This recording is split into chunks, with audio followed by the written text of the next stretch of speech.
जरा सुनिए। इंडिया के बारे में जो हमारी परसेप्शन है ना कि बड़ा गंदा होगा कंट्री, अगर आप देखें, अगर कुछ व्लॉगर्स को देखें, मैं नाम नहीं लेता, लेकिन वो जो इंडिया गए ना ट्रैवल के लिए, तो उन्होंने जो अपने जो दिखाया है ना, वो कंट्री हमारी एक्सपेक्टेशन से कई आगे है। आप जो मर्जी कर लें, पाकिस्तान को डिफॉल्ट नहीं कर सकते। हमारी बड़ी मजबूत कौम है, बड़ी मजबूत फौज है। इस टाइम हम ना तीतर हैं ना बटेर हैं, ना हम इधर के हैं ना हम उधर के हैं। आपका कोई देखें, कोई पॉलिसी होनी चाहिए, कोई स्टेट पॉलिसीज होती हैं। अमेरिका जो है, इंडिया है, चाइना है, सिंगापुर है, रशिया है, इनकी स्टेट पॉलिसीज होती हैं। हुकूमत ए की है, मिस्टर बी की है, मिस्टर सी की है, पॉलिसीज उनकी चलती रहती हैं। तो मौलाना साहब ने जो बयान दिया है, उनको पहले तो वो ऐसे बयान नहीं देते थे, देर आए दुरुस्त आए, बिल्कुल ठीक बयान दिया है। पाकिस्तान जो है रेस में अब तो शामिल ही नहीं रहा। इंडिया के पॉलिटिशियंस जो हैं पाकिस्तान का नाम लेके अपनी सियासत चमकाते हैं। हमारे अपने ही इतने मसले हैं कि हम इंडिया को क्या अपने मसलों में शामिल करें। पहली बात तो ये बड़ी दुख वाली बात है कि हमारा कंपैरिजन इंडिया से बनता ही नहीं है। हम लोग 50 या 60 बिलियन डॉलर की जो हमारी जो वर्थ है, जो भी है, जो मांग के हम लोगों पर रिजर्व में है, और एक 600 बिलियन डॉलर की कंट्री जिनके पास रिजर्व में 600 बिलियन डॉलर, आप खुद देखें कि उनके साथ हमारा कंपैरिजन कैसे बन सकता है। जय हिंद दोस्तों, पाकिस्तान में हमेशा यही डिस्कशन होता है कि भारत ग्रो कर गया। खासतौर पे अभी पाकिस्तान के पार्लियामेंट में डिस्कस हो रहा है कि भारत की तरक्की हो रही है। इवन पाकिस्तान के कट्टर मौलाना फजलुर रहमान भी बोल रहे हैं कि भारत महाशक्ति बनने की तरफ अग्रसर है और पाकिस्तान इस दहाने पर खड़ा है कि अब उसकी तुलना सीरिया और सोमालिया से हो रही है। इसी के ऊपर सना अमजद का ये पाकिस्तानी रिएक्शन वीडियो है, आप इसे एंड तक जरूर देखिएगा। मैं आपको मिलता हूँ वीडियो के एंड पर। चैनल पर नए हैं, चैनल को सब्सक्राइब करना मत भूलिएगा। देखिए, मैं तो सिंपल सी बात करता हूँ, जो स्टैट्स शो करते हैं ना, उनकी बात बिल्कुल ठीक है। पहली बात तो ये बड़ी दुख वाली बात है कि हमारा कंपैरिजन इंडिया से बनता ही नहीं है। हम लोग 50 या 60 बिलियन डॉलर की जो हमारी जो वर्थ है, जो भी है, जो मांग के हम लोगों पर रिजर्व में है, और एक 600 बिलियन डॉलर की कंट्री जिनके पास रिजर्व में 600 बिलियन डॉलर, आप खुद देखें कि उनके साथ हमारा कंपैरिजन कैसे बन सकता है। तो बजाय लफ्जी बयानबाजी के वो हम और नारेबाजी के, और तो हमें अपने आप पे पहले हमारा कंपेटिटर अगर इंडिया को हम समझते हैं तो उसको कम्पीट करने के लिए देखिए हमें इंटरनली अपने सिस्टम्स को ठीक करना पड़ेगा। ठीक है, एक मांग तांग के IMF से कर्जे उठा के लेके रिजर्व्स में आपने 50-60 बिलियन डॉलर पे जो मुल्क खड़ा किया हुआ है मांग के, और एक मुल्क जो अपनी इंडस्ट्री जो गाड़ी तक अपनी बना रहा है, हम लोग गाड़ी तक तो अपनी बना नहीं सकते। डिफॉल्ट अगर आपका कैमरामैन दिखाए तो ये डिफॉल्ट मुल्क तो नहीं है कि हर बंदा 1500-1600 का तो इंडिविजुअली खाना खा रहा है बैठ के यहाँ पे, फैमिली के साथ 10,000 का। ठीक है, और ये मुल्क ऐसा है कि आप देखें इसको अगर फनी पॉइंट ऑफ व्यू से कि 70 साल से ये लोग खा ही रहे हैं इसको। ठीक है, फिर भी नहीं खत्म हो रहा। तो ये सबसे अमीर मुल्क है, मैं आपको बताऊं। ठीक है, और अगर आप बैठे बैठे किसी भी मुल्क को खाना शुरू करें तो एट द एंड आपका श्रीलंका वाला ही हाल होगा। लेकिन अल्लाह ताला की है, अल्लाह ताला का चला करम नवाजी है, उनका रहम है हम पर। बिल्कुल ऐसी अल्लाह ताला का करम है जी कि आप देख ले रौनक, हर त्यौहार उसी तरह मनाया जाता है। इंडिया एक ऐसा है कि आप इंडिया कुछ भी लगा के करेंगे तो आप न्यूज़ में इन रहेंगे। ठीक है, बजाय बातों के आपको अपने पे काम करना चाहिए ताकि आपका काम बोले, बजाय ब्लेम देने पे एक दूसरे के। उन्हें भी पता है कि हम नहीं कर सकते इंडिया से कम्पीट। ठीक है, उनका माइक्रोसॉफ्ट देखिए, उनका आईफोन, उनकी इंडस्ट्री, उनकी टाटा जो भी है, उनकी अभी देखिए अंबानी की जो शादी की है उसने खाली 1000 करोड़ रुपया तो खाली उसी के ऊपर लगा दिया है। तो आप देखें अपनी कंट्री की कहाँ पे वर्थ है और उनके कंपैरिजन करें तो ये तो बयानबाजी तक ठीक है, लेकिन अगर इंफ्रास्ट्रक्चर और इंडिविजुअली काम करे, हर डिपार्टमेंट अपना प्रैक्टिकली कुछ करें ना, इस मुल्क के लिए प्रैक्टिकली कुछ करें। अगर आप इंडिया की तारीफ करते हैं हमारे सियासतदान, तो हमारे सियासतदान ये भी देखें कि उनके सियासतदान अपने मुल्क के लिए कितनी जान मारते हैं, कितनी डेवलपमेंट की है, कितना काम किया है। जो भी हमारा सियासतदान इक़्तिदार में आता है या आने वाला होता है, इंडिया का नाम ले लेकर वो जो है पब्लिसिटी गेन करने की कोशिश करते हैं। कभी यहाँ पर खड़े होकर कहा जाता है कि हम यहाँ से बम मारेंगे तो इंडिया के मंदिरों की घंटियाँ हिल जाएंगी। तो ये भी आपकी बात 110% मैं कहती हूँ ठीक है कि शायद अपने आप को न्यूज़ में रखने के लिए इस तरह की बयानबाजियाँ की जाती हैं। बिल्कुल ऐसी है जी, न्यूज़ में रखने के लिए। इंडिया के बारे में जो हमारी परसेप्शन है ना कि बड़ा गंदा होगा कंट्री, अगर आप देखें, अगर कुछ व्लॉगर्स को देखें, मैं नाम नहीं लेता, लेकिन वो जो इंडिया गए ना ट्रैवल के लिए, तो उन्होंने जो अपने जो दिखाया है ना, वो कंट्री हमारी एक्सपेक्टेशन से कई आगे है।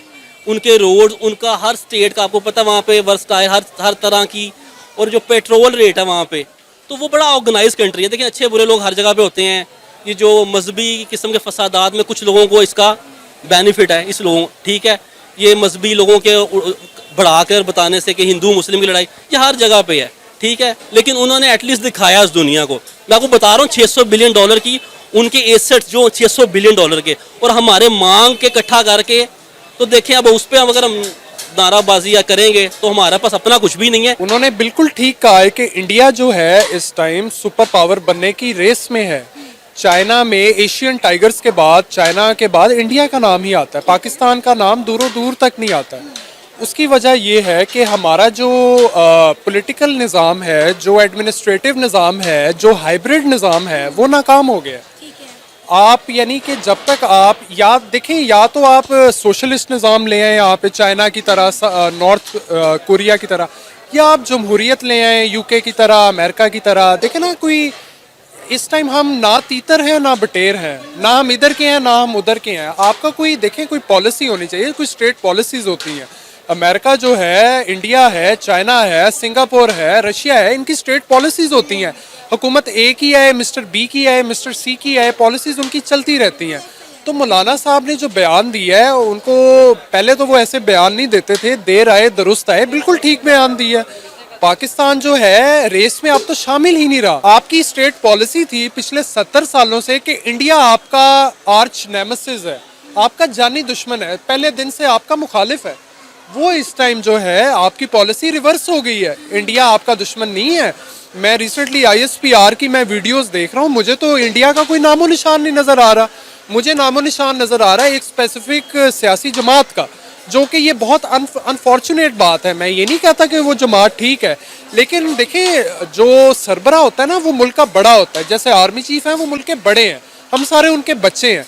उनको चाहिए कि हमें ना मुत्तहिद करें, ना कि हमें डिवाइड करें या हमें आपस में लड़ाएं। देखें, ये कोई अच्छी बात नहीं है। हर मुल्क में इस्टेब्लिशमेंट होती है, ये एक हकीकत है। अमेरिका में भी इस्टेब्लिशमेंट है, CIA रन इस्टेब्लिशमेंट है वहाँ पे। वो वहाँ पे ट्रम्प को जीतने नहीं दे रहे। लेकिन बात ये है कि देखें, better sense should prevail, better sense should prevail, यानी कि आपको आपके मुल्क का सोचना चाहिए। 75 ईयर्स हो गए, इंडिया बाद में आज़ाद हुआ, चाइना आज़ाद हुआ, सिंगापुर आज़ाद हुआ, मलेशिया आज़ाद हुआ, ये सब आगे निकल गए हैं। इंडिया के पॉलिटिशियंस जो हैं पाकिस्तान का नाम लेके अपनी सियासत चमकाते हैं। हमारे अपने ही इतने मसले हैं कि हम इंडिया को क्या अपने मसलों में शामिल करें। बात यह है कि फिर आप कह रही हैं कि मौलाना फजलुर रहमान को चाहिए कि ज़रा जिम्मेदाराना बयान दें और इस तरह से। देखें, बात यह है कि you have to acknowledge the facts. Facts ये हैं कि आपके मुल्क में जो रियल पावर है वो पॉलिटिशियंस के हाथ में नहीं है। लेकिन आप ये देखें ना, किस तरह के बयान से हमारी जो अवाम है, हमारी जो कौम है, वो डीमोटिवेट होती है। डिफॉल्ट का एक लफ्ज जो बार बार पाकिस्तान के इस्तेमाल किया जाता है, मुझे लगता है वो गलत है।